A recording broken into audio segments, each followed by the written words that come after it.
Shalom jemaat yang terkasih di dalam Tuhan. Renungan hari ini Jumat 5 November 2021 berjudul Hidup dalam Anugerah, Berjalan dalam Kehendak Allah. Bahan bacaan kita terambil dari Mazmur 25 ayatnya yang keempat. Salah satu tanda dari hidup dalam anugerah Allah adalah berjalan dalam kehendak Allah setiap hari. Pertanyaannya, bagaimana saya mengetahui akan kehendak Allah? Pertanyaan ini terasa klise, tetapi tetap aktual dan penting. Tetap aktual karena ini bagian dari kehidupan beriman kepada Allah. Dan penting karena ini melibatkan pilihan-pilihan di dalam kehidupan kita. Untuk menjawab pertanyaan ini, pertama-tama yang akan saya sampaikan adalah bahwa kehendak Allah bukanlah sesuatu yang statis. Seperti kemeja atau gaun yang sudah jadi, kita tinggal beli dan tinggal pakai. Kehendak Allah lebih sering adalah sesuatu yang terus-menerus harus selalu kita cari setiap kali. Semacam potongan teka-teki yang potongannya tersedia, tapi kita masih harus dengan susah payah kita sambungkan dan hubungkan satu dengan yang lain.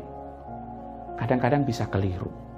Kadang-kadang juga harus dipikir dengan sungguh-sungguh. Bahkan terkadang kita juga harus mengulang dari awal. Contohnya, Abraham mengetahui kehendak Allah bahwa dia harus pergi. Namun demikian Allah tidak pernah memberitahu atau menunjukkan tempat kemana dia akan pergi. Allah tidak memberikan peta. Dia hanya harus terus berjalan, mengarungi semua ketidakpastian, terus mencari sampai mati. Mencari kehendak Allah juga bukanlah hal yang mudah dan sederhana. Berdoalah dan Allah pasti menjawab. Bukalah Alkitab, maka di situ akan menemukan kehendaknya. Namun terkadang, meskipun kita sudah lakukan hal tersebut, kehendak Allah tetap saja nggak terlihat. Tambah bingung bukan? Lalu bagaimana kita mengetahui akan kehendak Allah? Mazmur 25 ayat keempat berkata demikian, beritahukanlah jalan-jalanmu kepadaku ya Tuhan, tunjukkanlah itu kepadaku.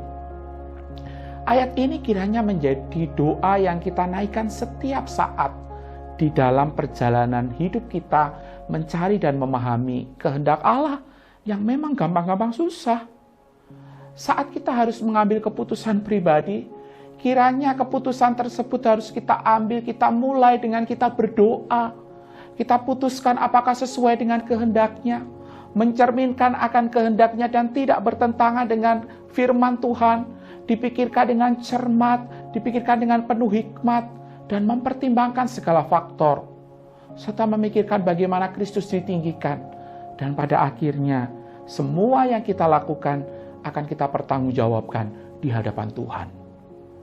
Mungkin ini cara yang paling sederhana untuk kita mengerti akan kehendak Allah. Selamat menghidupi anugerah Tuhan dengan senantiasa menggumuli kehendak Allah dalam kehidupan kita masing-masing. Amin. Mari kita berdoa.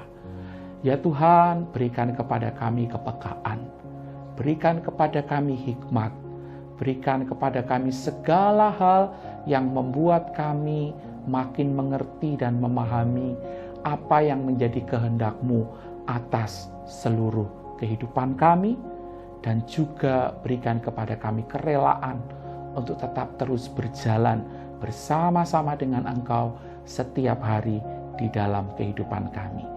Terpujilah Engkau Tuhan, di dalam nama Tuhan Yesus kami berdoa,